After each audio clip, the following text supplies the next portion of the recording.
Assalamualaikum warahmatullahi wabarakatuh.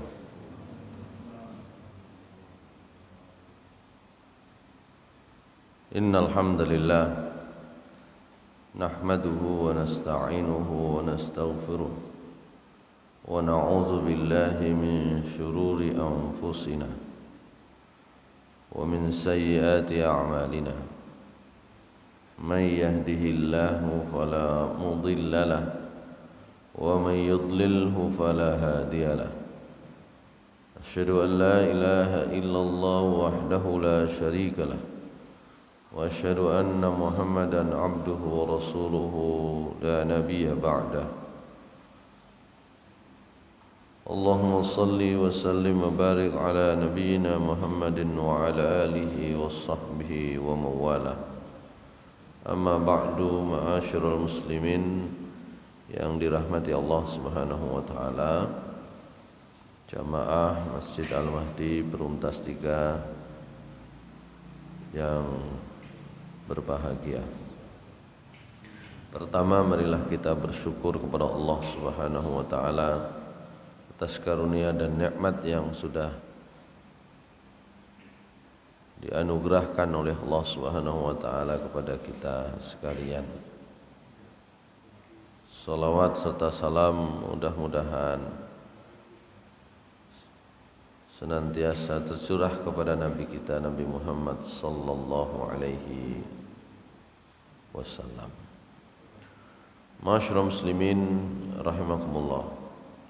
Kita lanjut kajian kita di tafsir surah Al-Baqarah ayat 99 yang nyambung itu 99, paling tidak 3 ayat, 99, ayat 100 dan ayat 101. Nanti ayat 101 ya, selain menjadi penghubung atau ada hubungannya dengan ayat 100, 99 dan 100, ayat 101 itu menjadi penghubung dengan ayat 102 yang panjang. Kita baca dulu di dalam surah Al-Baqarah ayat 99 sampai ayat 101. A'udzu billahi minasy syaithanir rajim. Bismillahirrahmanirrahim. Walaqad anzalna ilaika ayatin bayyinat wama yakfuru biha illal fasiqun. أو كلما عاهدوا عهدا نبذه فريق منهم بل أكثرهم لا يؤمنون. ولما جاءهم رسول من عند الله مصدق لما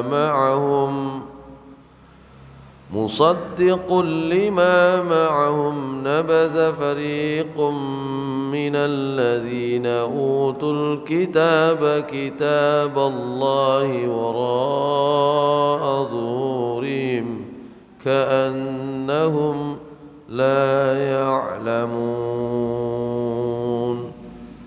صدق الله العظيم.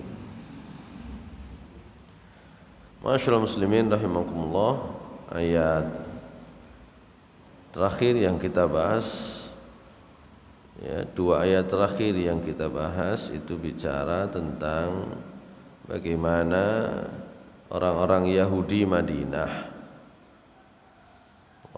Yahudi Madinah meneruskan kebiasaan tradisi di dalam masyarakat mereka di kalangan Bani Israel itu rupanya milih-milih. Malaikat saja dipilih-pilih, ya. Nabi dipilih-pilih, ya. Kalau Nabi dipilih-pilih itu kita sudah bahas sebelumnya di ayat 80-an ya. Kata Allah Subhanahu wa taala, وَلَقَدْ آتَيْنَا مُوسَى الْكِتَابَ وَقَفَّيْنَا مِنْ بَعْدِهِ بِالرُّسُلِ وَآتَيْنَا عِيسَى ابْنَ مَرْيَمَ الْبَيِّنَاتِ وَأَيَّدْنَاهُ بِرُوحِ الْقُدُسِ أَفَكُلَّمَا جَاءَكُمْ رَسُولٌ بِمَا لَا تَهْوَى أَنفُسُكُمُ اسْتَكْبَرْتُمْ فَفَرِيقًا كَذَّبْتُمْ وَفَرِيقًا تَقْتُلُونَ. Itu di ayat 80 berapa itu, 9 atau 88 itu ya. Jadi salah satu sifat buruk ya, bahkan menjadi tradisi yang turun menurun, menjadi watak Bani Israel, itu adalah kalau mendapatkan diutus di tengah-tengah mereka itu Rasul, mereka pilih-pilih. Kalau enggak cocok, mereka tinggalkan. Mereka ikuti hanya yang cocok saja. Bahkan kalau ada enggak cocok dengan Rasul, bila perlu mereka bukan hanya mereka dustakan, tapi mereka bunuh.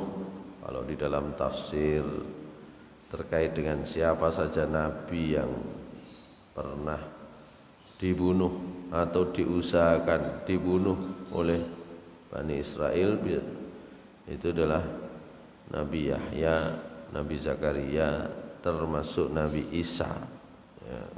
Nabi Isa alaihissalam itu demikian pula malaikat rupanya ya. Kita sudah bicarakan bahwa ketika Nabi Muhammad SAW hijrah ke Madinah, orang-orang Yahudi itu sebenarnya nunggu-nunggu Nabi terakhir itu modelnya kayak apa. Jadi Nabi Muhammad SAW sampai di Madinah, banyak orang Yahudi yang mencari beliau, termasuk pemuka-pemuka Yahudi yang kemudian pada akhirnya mereka tahu Rasulullah SAW itu mendapat wahyu dari malaikat Jibril. Kita sudah bahas, dengar malaikat Jibril mereka tidak suka. Maka Allah Subhanahu wa taala menyampaikan di ayat berapa kemarin, 97 dan 98. Qul man kana aduwwan li Jibril fa innahu nazzalahu ala qalbika biiznillahi musaddiqan lima baina yadayhi wa hudaw wa busyra lil mu'minin. Nah, rupanya diketahui penjelasan para sahabat tentang ayat ini, orang-orang Yahudi Madinah itu sebagaimana juga orang tua kalau dengan malaikat Jibril itu enggak senang. Senangnya dengan malaikat Mikail. Maka turunlah ayat itu. Kenapa enggak senang? Oh, kalau dengan malaikat Jibril itu mesti yang dibawa itu tugas berat-berat. Ya. Yang dibawa itu perkara-perkara yang susah dikerjakan. Itu kalau di dalam ayat lain itu disebut orang beribadah ala harf. Orang beribadah kepada Allah iku nang pinggir-pinggir. Ya, ada di dua kaki. Kalau enak kerjakan. Kalau enggak enak ganti status, ganti posisi. Nah, gitu ya. Itu juga yang dijelaskan oleh Allah di awal-awal surat Al-Baqarah. Ya. Sifat semacam itu oleh Allah Subhanahu wa taala di awal-awal surat Al-Baqarah, meskipun tidak disebut dengan jelas, tapi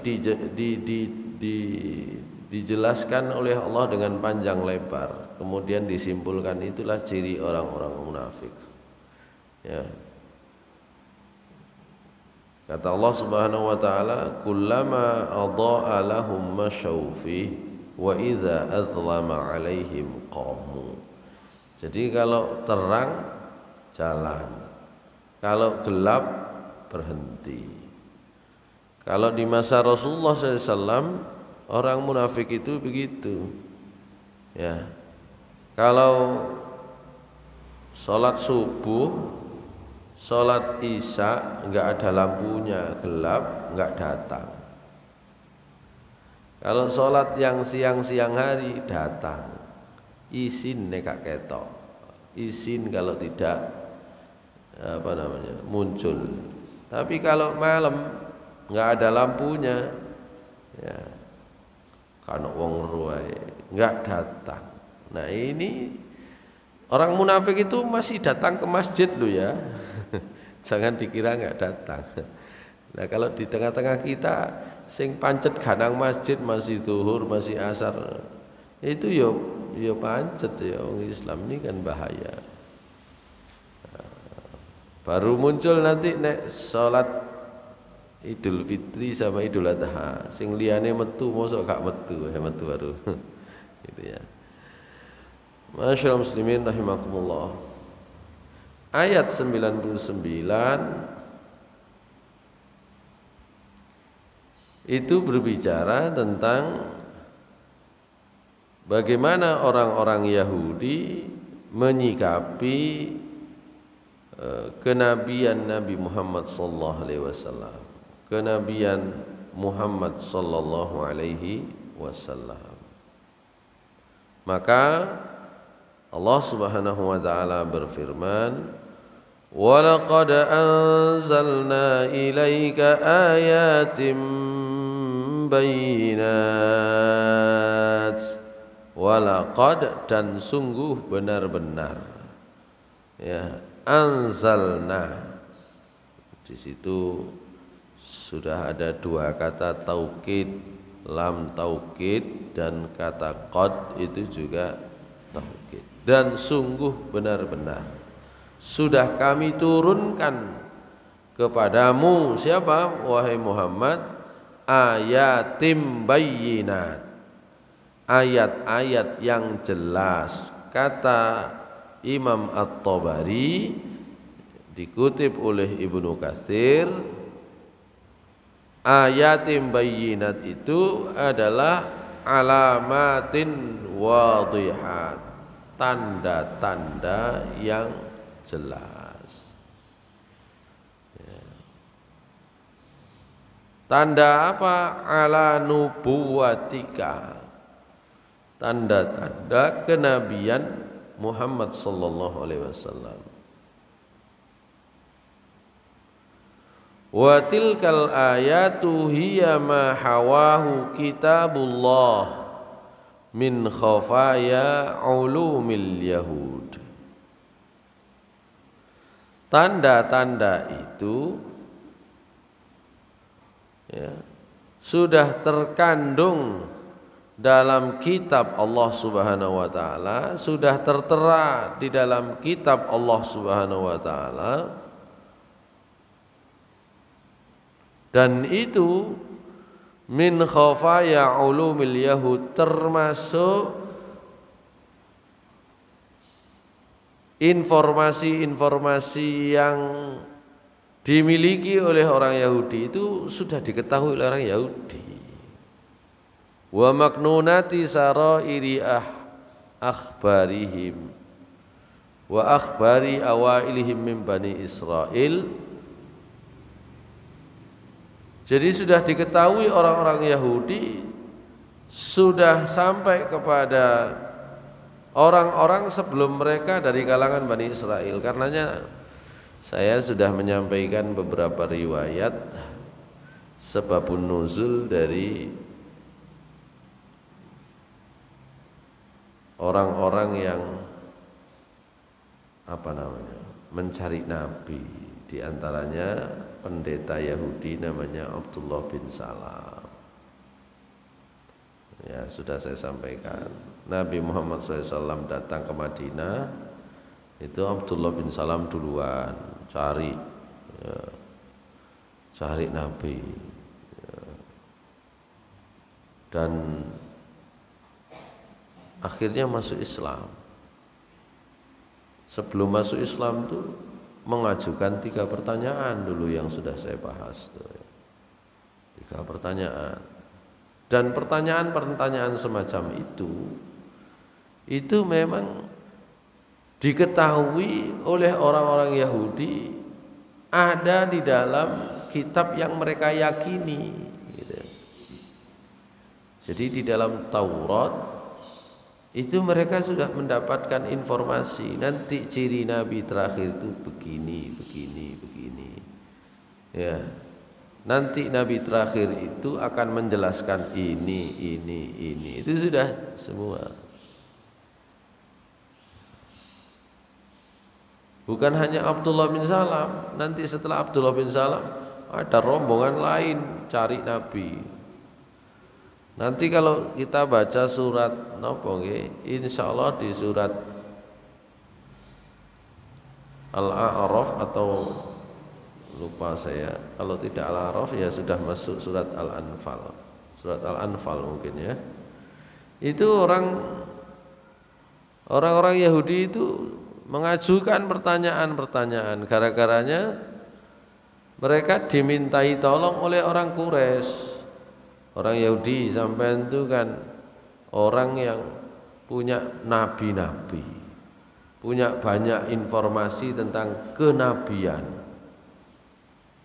Tolong kami supaya kami itu bisa mengajukan pertanyaan kepada Muhammad yang ngaku-ngaku jadi nabi, dan dia karena kami yakini bukan nabi, tidak akan bisa jawab pertanyaan itu.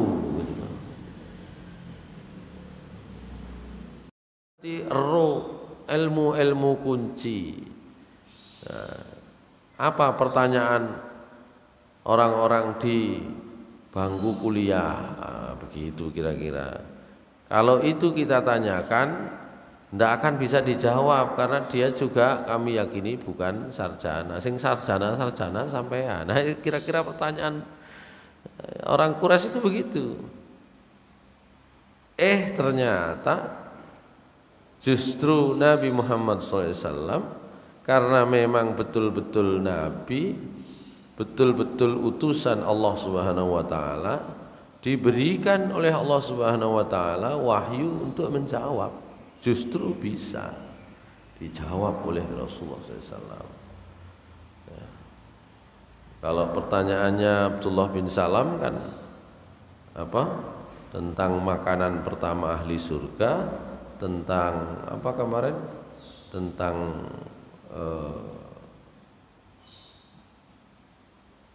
tanda pertama hari kiamat begitu.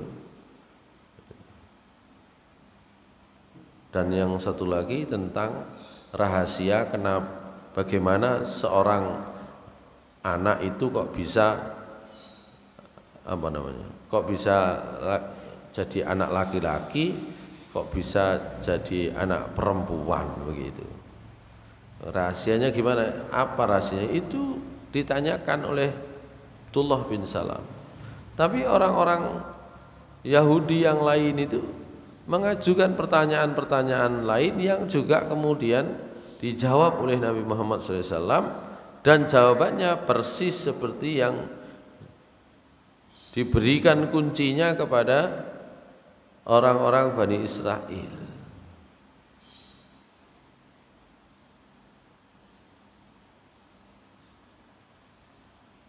ada di dalam surah ini kemarin. Surah apa ya? Al-Anfal. Ya, ayat 31. Coba dilihat itu.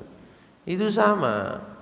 Insya Allah tafsir dari surat Al-Anfal ayat 31 bicara tentang pertanyaan-pertanyaan itu.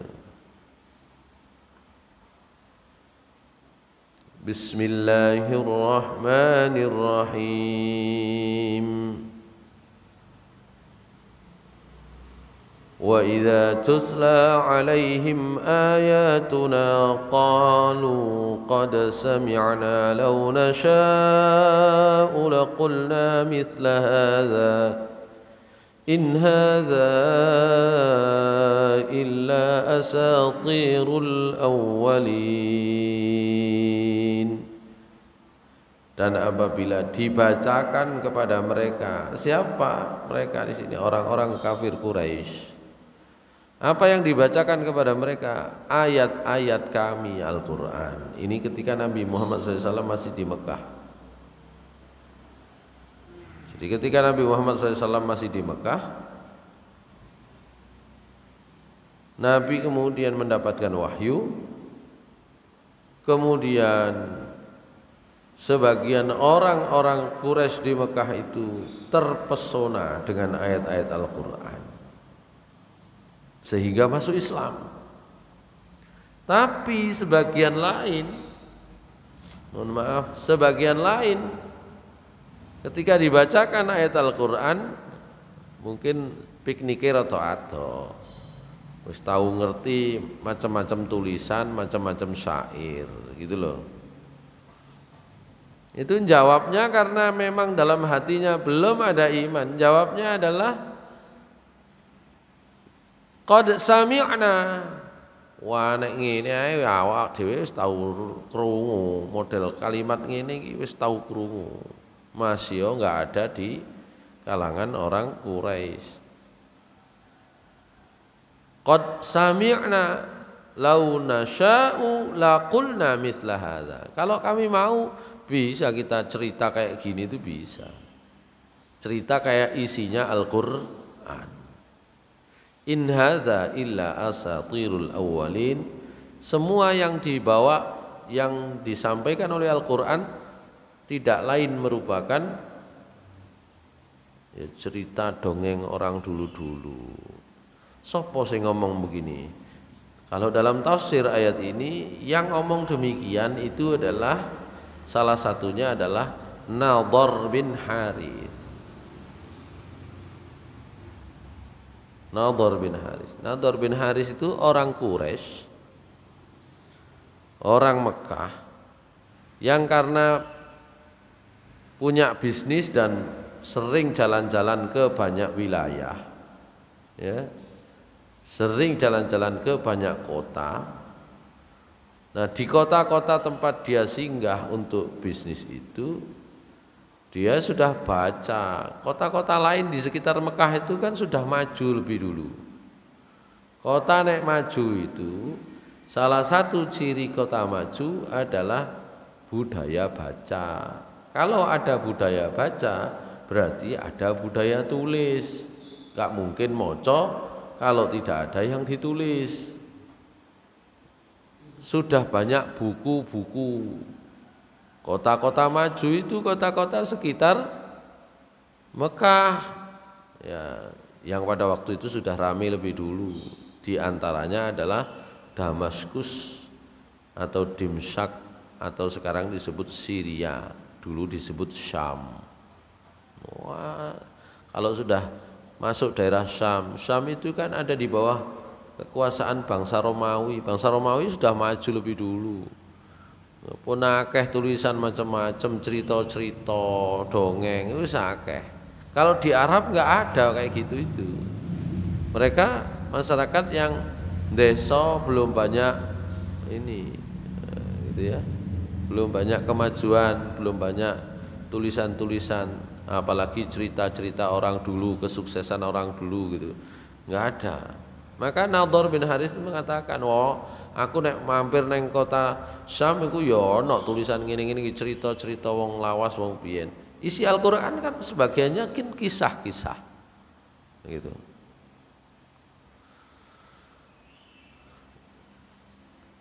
Dia bukan hanya ke Syam tapi juga ke Persia, maju juga Persia itu. Begitu. Oleh karena itu dalam tafsir Ibnu Katsir disebut kana qad dzahaba ila biladi Faris wa ta'allama min akhbari mulukihim Rustum wasfindiar. Ya. Dia pernah pergi ke Persia. Ya. Dia juga sudah mempelajari kesuksesan salah satu pemimpin orang Persia namanya Rustum. Nah, ketika dia tahu Rasulullah SAW itu kok ngaku sebagai nabi dan membaca ayat Al-Quran, ya itu Nadhr bin Haris itu cerita tentang orang Persia. Summa yaqul billahi ayyuma ahsanu qasason ana au Muhammad. Ayo ngomong ceritane Muhammad apa ceritaku sing luwih menarik. Nah, rupanya masih banyak orang yang tertarik dengan ayat Al-Quran sehingga Nadhr bin Haris itu kemudian diutus oleh orang-orang Quraisy. Awakmu kan duwe pengalaman. Wis datanglah kamu kepada orang-orang Yahudi. Orang Persia kan kan sing ngaku nabi masih duwe cerita. Yang punya nabi-nabi itu adalah orang Yahudi. Datanglah ke orang Yahudi di Madinah, tanyakan kepada mereka. Barangkali mereka punya pertanyaan-pertanyaan kunci di mana dengan pertanyaan itu Muhammad nggak bisa jawab karena dia bukan nabi. Nah, salah satu pertanyaan yang kemudian diajukan oleh orang Yahudi dititipkan kepada Nadhr bin Harith, itulah pertanyaan Muhammad takonono tentang kabarnya orang ya para pemuda yang sukses mempertahankan imannya. Ya, tapi Nabi cerita lengkap, malah turun surat Al-Kahfi cerita lengkap. Dan itu persis jawabannya dengan yang diberikan oleh orang Yahudi iki. Nek pertanyaan iki jawabannya iki. Semua pertanyaan dijawab oleh Rasulullah SAW. Itulah yang disebut dengan tanda-tanda kenabian, dan tanda-tanda itu diketahui oleh orang-orang Yahudi. Masyaallah muslimin rahimakumullah.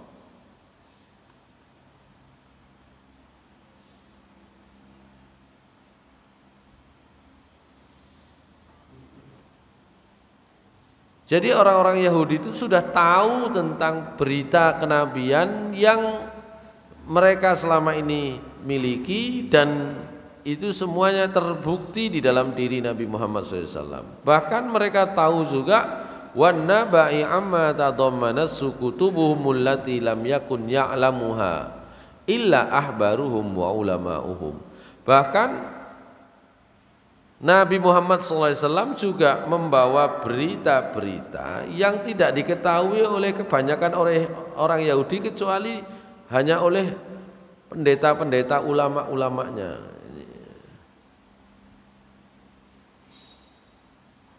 Dan itu ada di dalam kitab mereka yang mereka pegangi pada saat itu, yaitu Taurat. Fattala Allahu fi kitabihi alladhi anzalahu ila Nabi Muhammadin sallallahu alaihi wasallam fakana fi dzalika min amrihi al-ayatul bayyinat liman ansafa nafsah wa lam yad'uhu ila halakil hasad wal baghyu id kana fi fitrati kulli dhi fitratin sahihatin tasdiqu man ata bimithli ma jaa bi Muhammad sallallahu alaihi wasallam min al-ayatil bayyinatil lati wasaf. Nah, maka dengan Al-Qur'an Allah Subhanahu wa taala menerangkan kepada Nabi Muhammad SAW ayat-ayat yang jelas, dan itu kemudian tidak diikuti oleh orang-orang Yahudi yang sesungguhnya di hati mereka sudah ada hasad dan ada benci. Bencinya kenapa? Hasadnya kenapa? Karena yang ditunggu itu ya dari orang Yahudi sendiri, Bani Israel sendiri. Mereka berharap bahwa Nabi terakhir yang diutus oleh Allah dari bangsa Israel, Bani Israel. Yang diutus kok dari Bani Ismail. Nah, itu. Makanya kadang-kadang orang yang terbiasa mendapatkan nikmat Allah Subhanahu wa taala, kalau kemudian nikmat semacam itu diberikan kepada orang lain kok dia hasud, ya itu ciri-ciri seperti cirinya orang Yahudi itu Israel. Kita patut berhati-hati kalau sekali waktu kita sudah mendapatkan kenikmatan, mari ngono gantian sing oleh nikmat itu orang lain, kok kita nggak enak hati, itu penyakit orang-orang Yahudi, orang Bani Israel pada saat itu. Jadi yang ditunggu oleh mereka adalah nabi dari kalangan mereka sendiri. Ternyata yang datang Nabi Muhammad SAW. Makanya nanti di ayat sebelumnya Allah Subhanahu wa taala mengatakan, wa idza qila lahum aminu bima anzalallah qalu nu'minu bima unzila alaina wa yakfuruna bima wara'a. Itu di ayat pinten niku nggih. Ayat 90-an awal itu ya kalau enggak salah. Ya. Di halaman sebelumnya kalau di dalam Al-Qur'an itu. Kalau diomong mereka, imanlah kalian kepada apa yang sudah diturunkan kepada Nabi Muhammad SAW. Mereka jawabnya, loh kalau yang diturunkan kepada kami iman. Wong itu kan tidak diturunkan ke kami. Nanti Allah punya kunci. Tanyakan, qul falima taqtuluna anbiya Allahi min qablu in kuntum mu'minin. Mosok temen nek nabine teko awake dhewe mari ngono iman, urung mesti. Wong di antara nabi mereka itu mereka bunuh juga ada kok. Begitu. Jadi alasan nabine duduk wong Bani Israel, wong Arab ya wis iku urusane wong Arab, awak dhewe enggak melu-melu. Itu dijawab oleh Allah. Bahkan nabi di kalangan Bani Israel sendiri sampean pateni kok. Jadi ini sampean iman. Jadi kekufuran mereka itu karena tidak sesuai apa yang disampaikan oleh nabi mereka dengan selera mereka. Ini hati-hati. Kalau sekarang nggak ada nabi, tapi kemudian ada mubaligh, ada pendakwah. Ya, saya itu seneng dari kelompok mana saja kalau dia menyampaikan itu isinya benar, kita terima, gitu loh. Kadang kita itu, wah itu duduk wong kene iku. Begitu dilihat itunya dulu ya, sampean susah mendapatkan ilmu kalau begitu. Ya. Dengarkan dulu, kalau benar insya Allah bisa kita terima, tidak ada masalah, dari mana saja itu tidak ada masalah. Ya. Kalau di YouTube itu kan pilihannya kan banyak macam-macam, dari kelompok yang paling kiri sampai kelompok paling kanan. Yang penting kalau kita dengar sesuai dengan ayat-ayat Al-Quran, kita ikuti, selesai. Nah kalau kita milih kelompoknya masing-masing, ya ilmu kita nggak akan tambah. Itulah yang menjadi penyakit orang-orang Yahudi, orang-orang Nasrani, Bani Israel yang kemudian diabadikan oleh Allah Subhanahu wa taala nanti di ayat 111, 112 Itu kan mereka berkata demikian. Nanti 113 juga bicara demikian, 135 surah Al-Baqarah juga bicara demikian. Bismillahirrahmanirrahim. Wa qalu lan yadkhulal jannata illa man kana hudan aw nasara tilka amaniyuhum qul hatu burhanakum in kuntum shadiqin. Orang-orang Bani Israel itu biasa ngomong, sing Yahudi muni gak iso masuk surga nek gak wong Yahudi. Nah, begitu. Ingat loh ya, Yahudi itu bukan agama loh ya. Yahudi itu adalah kelompok pengikut Nabi Musa yang menamakan kelompoknya berdasarkan nama salah satu keluarga mereka, salah satu nenek moyang mereka Yahuda, gitu, bukan agama. Hanya sekarang saja orang tuh nggak bisa membedakan mana agama, mana kelompok agama, gitu ya. Susah orang membedakan sekarang. Saya sering katakan di dalam Al-Quran ada Allah menyebut kata dinun agama, ada Allah menyebut nama millah. Milah itu sudah kelompok agama ya, dengan paham tertentu, dengan praktek agama tertentu. Milah itu kalau di dalam Al-Quran yang dibenarkan hanya satu, milahnya Ibrahim ya. Milah dalam pengertian cara beragamanya Nabi Ibrahim. Apa itu? Diberi deskripsi oleh Allah Subhanahu wa taala. Milah Ibrahim itu hanif. Milah Ibrahim itu ya tidak menyekutukan Allah, begitu. Jadi yang lain-lain itu sudah menjadi milah, menjadi kelompok-kelompok. Nah di antara kelompok itu ya itu tadi Yahudi. Padahal sudah ada kitab lain yang sudah diturunkan oleh Allah, yaitu kepada Nabi Isa, kitab Injil. Mereka nggak mau, aku Yahudi aja, gitu. Nah mereka mengatakan tidak akan masuk surga kecuali orang Yahudi. Orang Nasrani yang kemudian berseberangan dengan orang Yahudi, menganggap diri mereka sebagai pembelanya Nabi Isa, tapi nanti ketika datangnya Nabi Muhammad SAW juga tidak mau beriman, itu muni tidak akan masuk surga kecuali orang Nasrani. Loh, wong Islam nggih ngoten, Pak. Enggak akan masuk surga kecuali orang Islam. Iya, tapi enten syaratnya.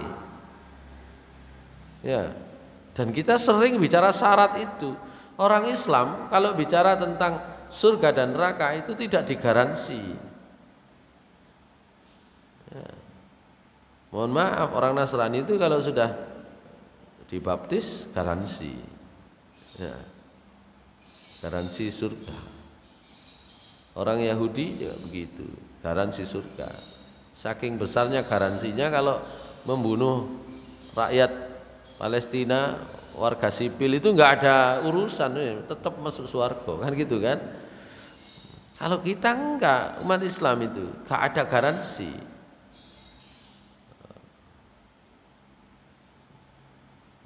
Sering kita bahas dalam bab akidah itu nggak ada garansi. Ya. Siapa yang tidak digaransi? Wong Islam tapi syirik, satu, nggak digaransi. Jelas itu. Surah An-Nisa ayat 48. Bismillahirrahmanirrahim. Innallaha la yaghfiru an yushraka bihi wa yaghfiru ma duna dzalika liman yasha'. ومن يشرك بالله فقد افترى إثما عظيما. Sesungguhnya Allah tidak akan mengampuni dosa orang yang menyekutukan Allah.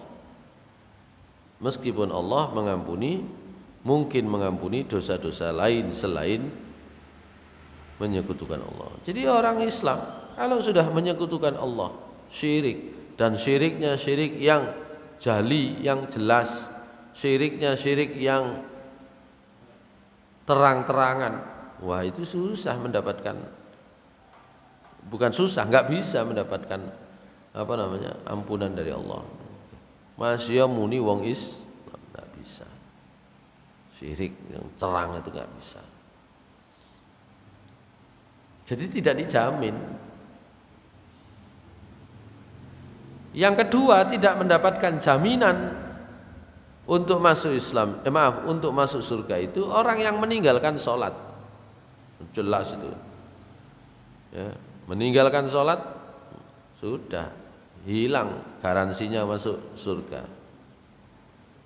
Mohon maaf kalau dalam agama lain, meskipun gak datang ke tempat ibadah, meskipun tidak rutin beribadah, itu sih dijamin. Dalam Islam, kalau sudah tinggal sholat, sudah nggak ada garansi. Rasulullah SAW bersabda, siapa yang menunaikan sholat fardu, ya, yang 5 waktu, tidak menyia-nyiakannya, tidak meremehkannya, maka Allah punya janji dengan orang tersebut masuk surga. Tapi yang meninggalkannya, meremehkannya, menyia-nyiakannya, Allah sudah cabut perjanjiannya. Wis gak ono janji wis. Nah gitu ya. Orang Islam. Tapi masalahnya seringkali masuk surga dan tidak masuk surga itu kemudian digaransi oleh kelompok.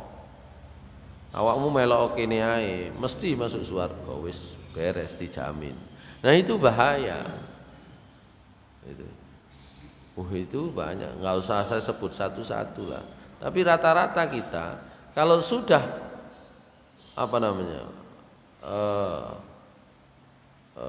iklan kan gitu ya, mlebu ini mesti dijamin swarga, itu iklannya begitu. Kemana itu? Ke masing-masing kelompok. Di dalam Islam ini kan banyak kelompok. Ya harusnya bukan itu yang ditonjolkan. Yang ditonjolkan harusnya adalah bala man aslama wajhahu lillahi wa huwa muhsinun falahu ajruhu 'inda rabbih wala khaufun 'alaihim wala hum yahzanun. Surah Al-Baqarah 112. Ojo ngono nek ngomong kata Allah Subhanahu wa taala. Bukan begitu. Siapa yang berserah diri kepada Allah, siapa yang berbuat baik, maka dialah yang akan mendapatkan pahala di sisi Allah Subhanahu wa taala, dan tidak ada rasa takut, tidak ada rasa khawatir bagi mereka. Begitu. Itu kuncinya itu. Wal 'asr innal insana lafi khusr illa alladzina amanu wa 'amilus solihati wa tawasaw bil haqqi wa tawasaw bis sabr. Semua orang rugi, termasuk orang Islam juga rugi. Kapan orang Islam rugi? Ya, semua kondisinya kecuali dia punya iman dan punya amal soleh dan pernah menasihati orang dalam kebenaran, dalam kesabaran. Jadi orang Islam itu masih diberikan oleh Allah Subhanahu wa taala diberi inzar, diberi peringatan-peringatan. Fawailul lil musallin. Lho wong Islam sing salat lho pasti diberi peringatan. Fawailul lil musallin. Wong salat sik iso celaka. Masih bisa celaka. Ya, siapa itu? Alladzina hum an salatihim sahun, orang yang salatnya lupa, yang salatnya lalai. Orang salat kok sik celaka. Nah itulah dalam Islam itu tidak sekedar saya masuk Islam beres semua, enggak begitu. Sementara orang lain punya pendapat, punya keyakinan asal kelompok mereka selamat, ini bahaya. Dalam ayat 113 Allah mengatakan wa qalatil yahudu laysatin nasara ala syai' wa qalatin nasara laysatil yahudu ala syai'. Orang Yahudi berkata Nasrani gak ada apa-apanya, wis gak ono jaminane. Orang Nasrani bilang orang Yahudi gak ono jaminane. Sing ono jaminane Nasrani tok. Ya. Apalagi wong Islam itu kata mereka. Masyaallah muslimin rahimakumullah. Itu ya terkait dengan turunnya bukti-bukti kepada Nabi Muhammad SAW yang rupanya itu diingkari oleh orang-orang Yahudi Madinah, ya.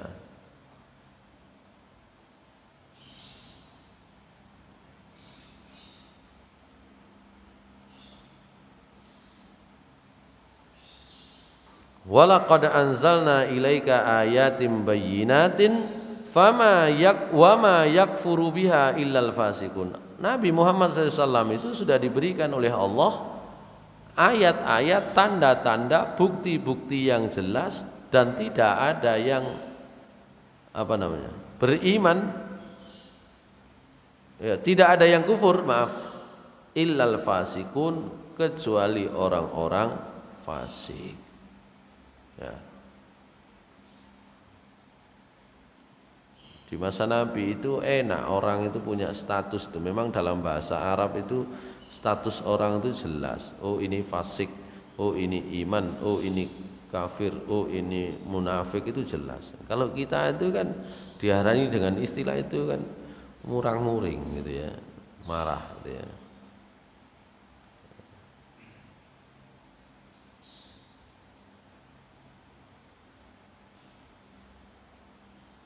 Apa cirinya orang-orang, ya, orang-orang fasik itu, gitu ya? Allah Subhanahu wa taala mengatakan orang-orang fasik itu mengatakan walamma ja'ahum kitabum min 'indillahi musaddiqul lima ma'ahum nabadha fariqum minal ladzina utul kitaba kitaballahi wara'a zuhurihim ka'annahum la ya'lamun. Walamma ja'ahum rasulun, tatkala datang kepada orang-orang Yahudi itu rasul min indillah, dari sisi Allah, yaitu Nabi Muhammad SAW, musaddiqul lima ma'hum, isi ajaran yang dibawa oleh Rasulullah SAW tersebut justru membenarkan terhadap apa-apa yang sudah mereka miliki, ajaran yang sudah mereka ketahui. Nabadha fariqum minal ladzina utul kitab, justru sebagian orang-orang yang diberi kitab tersebut, orang Yahudi itu, nabadha, melempar, membuang. Apa yang dibuang? Kitab Allah, kitab Allah yaitu Al-Quran, wa wara'a zuhurihim, ke arah belakang mereka, ka'annahum la ya'lamun, seakan-akan mereka tidak pernah tahu. Ai ittaraha ta'ifatum minhum kitaballahi alladzi biaidihim, mereka buang kitab Allah yang ada di tangan mereka, mimma fihil bisyarah bi Muhammad sallallahu alaihi wasallam wara'adzurim, yang di dalamnya ada berita kabar gembira tentang kedatangan Nabi Muhammad sallallahu alaihi wasallam. Ka'annahum la ya'lamuna fiha, seakan-akan mereka tidak tahu. Wa aqbalu ala ta'allumi sihri wattiba'i, bahkan mereka kemudian mempelajari sihir dan mengikutinya. Nanti ini terkait dengan ayat selanjutnya. Walihada aradu kaidan bi Rasulillah sallallahu alaihi wasallam wa saharuhu fi mustin wa musyaqatin wa jufi tal'ati zakarin tahta ra'usati bi'ri dzi arwan. Jadi mereka nggawe bundelan sihir kepada Nabi Muhammad SAW. Kita masih ingat salah satu dampak sihir, ya, yang masih dirasakan oleh Rasulullah SAW, ya, sampai beliau mendapatkan wahyu, itu adalah sihir yang dicemplungno, ya, ada buntelan-buntelan dicemplungno di sumur, ini namanya sumur apa nih, Dzi Arwan. Wa kana allazi tawalla dzalika minhum rajulun yuqalu lahu Labid bin al-A'sam la'anallah. Jadi yang buat itu, yang nyuruh itu namanya Labid bin A'sam. Ya. gawe bundelan sihir. Rasulullah SAW krasa, wah iki bundelan sihir. Fattala Allahu ala dzalika rasulahu sallallahu alaihi wasallam wa syafahu minhu wa anqadhahu. Rasulullah SAW sempat merasakan sakit. Tapi kemudian diberi wahyu, dijaga oleh Allah Subhanahu wa taala, disembuhkan ya. Kemudian Rasulullah SAW memerintahkan sahabat untuk mengambil buntelan teko sumur itu. Kama tsabata dzalika mabsutan fis sahihaini an Aisyah ummul mukminin. Itu ada hadisnya sendiri dari Aisyah radhiyallahu anha dalam Sahih Bukhari, Sahih Muslim. Nanti kita baca terkait dengan ayat 102 nanti. Jadi itu bencinya orang Yahudi kepada Nabi Muhammad SAW sampai disihir. Loh, Nabi kok kena disihir? Justru ketika Rasulullah SAW ditampilkan oleh Allah sebagai manusia dalam pengertian yo sakit, yo lali, kena sihir yo awake gak enak gitu ya, diracun yo mari ngono, kan tidak hanya sihir, beliau itu juga diracun oleh orang Yahudi gitu ya, bikinkan panggangan ya, daging panggangan ada racunnya, sampai Rasulullah SAW mengatakan ini salah satu pengaruhnya sampai beliau akan wafat itu sih kroso sakitnya itu gitu. Itu untuk memberikan gambaran memang Nabi Muhammad SAW itu manusia. Kalau manusia berarti apa yang dialami oleh manusia itu bisa ditiru gitu ya. Nek dijamin selamat gak adik loro, gak adik apa, malaikat awak dewi gak iso niru. Iya Nabi gak adik loro, iya Nabi gak adik susah, wah repot kok gitu ya. Nabi wayai ditinggal istrinya, ditinggal pamannya ya susah gitu ya. Nabi waktu disihir ya ada pengaruhnya tapi segera diangkat oleh Allah Subhanahu wa taala, dan itu memberikan pelajaran kepada kita bagaimana untuk menghilangkan sihir gitu. Saya kemarin sore kan begitu, ada teman kantor itu yang sakit. Saya tidak tahu persis sakitnya seperti apa, tapi rupanya saya mendapatkan telepon, Ustadz tolong diruqyah, kayaknya agak aneh. Anehnya kenapa? Akhirnya saya ditelepon sama yang bersangkutan, saya ini sudah periksa ke dokter, kata dokter nggak ada apa-apa, bersih. Ini ada benjolan di sini, sudah diperiksa itu benjolannya awalnya kecil, nggak ada apa-apa, bersih. Nggak ada Pak, sudah di ronsen, sudah diperiksa, bersih, nggak ada apa-apa. Loh tapi kok tetap sakit dan semakin besar. Sama dokter akhirnya datang lagi ke dokter, datang lagi ke rumah sakit yang lain. Oh ini gampang ini Pak, dioperasi saja, sudah agak besar ini, operasi. Dikira isinya cairan gitu ya. Kadung dibedah, ini cerita saya persingkat. Kadung dibedah, loh kok bukan cairan isinya, daging biasa. Kalau tumor itu kan jaringannya berbeda ya. Nanti dokter yang tahu siapa yang ada. Tumor itu kan jaringannya biasa. Kalau air jaring bentuknya juga beda biasa. Ini bukan isinya, bukan cairan, isinya juga bukan tumor dalam pengertian yang lumrah yang biasa. Ya daging itu. Akhirnya nggak jadi. Jahit lagi, piye terusan. Dan sekarang tambah besar. Kemarin saya nyambangi tambah besar. Ya saya nggak tahu itu apa. Saya jangan tanya saya Pak. Saya bukan dokter. Cobalah dengan berdoa. Ya, doa. Coba saya berdoa. Wah baru itu. Hampir setengah jam saya ajak berdoa bersama itu. Itu di video sama anaknya kelas 3 SMP. Kelas berapa Mas? Kelas 3 SMP. Video sama anaknya setengah jam itu kira-kira di video sama anaknya. Ayahnya muntah banyak muntah gitu ya. Muntah tapi bukan muntah isi nasi, bukan. Muntahnya ya ini ya ludah saja gitu ya. Tolong sediakan ini koyok praktek. Kayak praktek dukun ini tadi. Insya Allah bukan perdukunan, ya kita doakan gitu ya. Banyak tuh, sampai saya tanya. Nabi itu kan kalau nyambangi orang itu kan ngajari. Kalau nyambangi orang tanya bagian sakit mana, doakan. Atau kalau orang sakit pegang bagian sakit, berdoalah. Gitu. Doanya kan banyak yang sudah diajarkan. Bismillah, bismillah, bismillah, a'udzubillahi wa qudratihi min syarri ma ajidu wa uhadhiru. Itu kan diulang beberapa kali gitu. Sampailah kemudian mana yang sakit?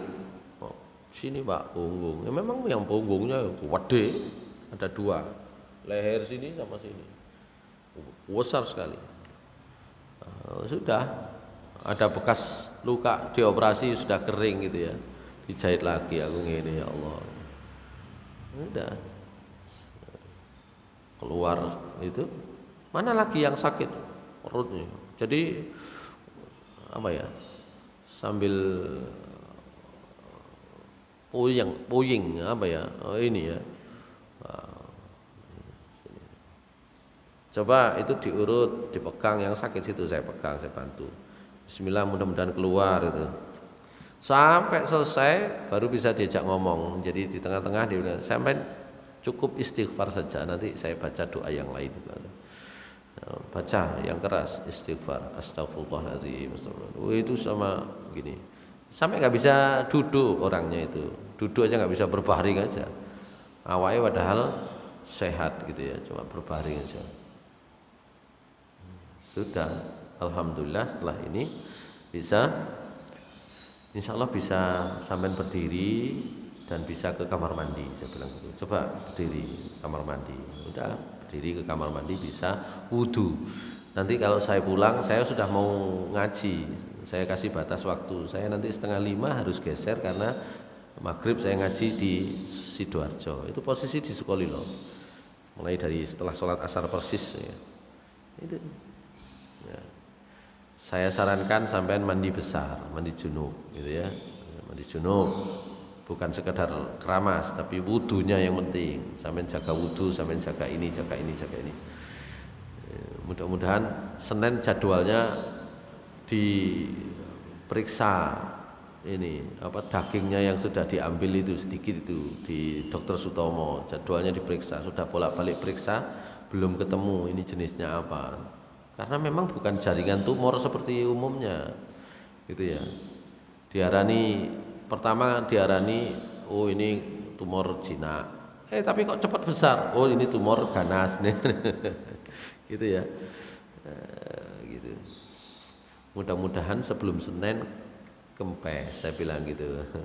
Mudah-mudahan sebelum Senin kempes, karena Senin jadwalnya ini ke Dokter Sutomo. Ada itu penyakit yang begitu itu. Penyakit gara-gara kelilipan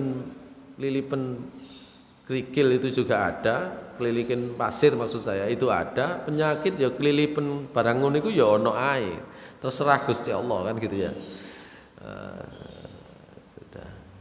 Mudah-mudahan lebih enak. Saya berharapnya sebelum Senin besok kempes besar sini. Besar. Sudah agak enak kemarin. Saya sampai berdiri. Berapa hari itu cuma tidur saja kan gitu ya. Gak kuat Pak kalau duduk. Kemarin sambil didoakan, setelah didoakan bisa duduk.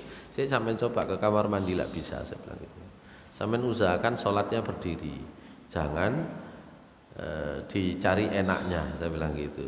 Cari enaknya sambil berbaring. Insya Allah bisa, saya bilang gitu. Saya belum tahu lagi kabarnya, mudah-mudahan bagus, baikan. Rasulullah SAW sendiri disihir kok. Itu bisa. Baik, itu nanti ayat yang kita akan bahas tuh. Termasuk nanti insya Allah saya bacakan hadis terkait Rasulullah SAW disihir orang Yahudi. Ya, di ayat 102 nanti itu akan bicara tentang orang-orang Yahudi belajar sihir. Saya kira demikian yang bisa kita sampaikan. Jadi sering kali kita itu kalau sudah terikat dengan satu kelompok itu menutup mata, tidak mau mendengar ilmu dari orang lain. Itu ya, itulah orang-orang Yahudi. Kalaupun ada ilmu, lempar taruh belakang itu Itu karena apa? Ya itu tadi, fanatik kelompok yang berlebihan itu menutup kita dari ilmu. Aku qouli hadza wa astaghfirullah li wa lakum. Assalamualaikum warahmatullahi wabarakatuh.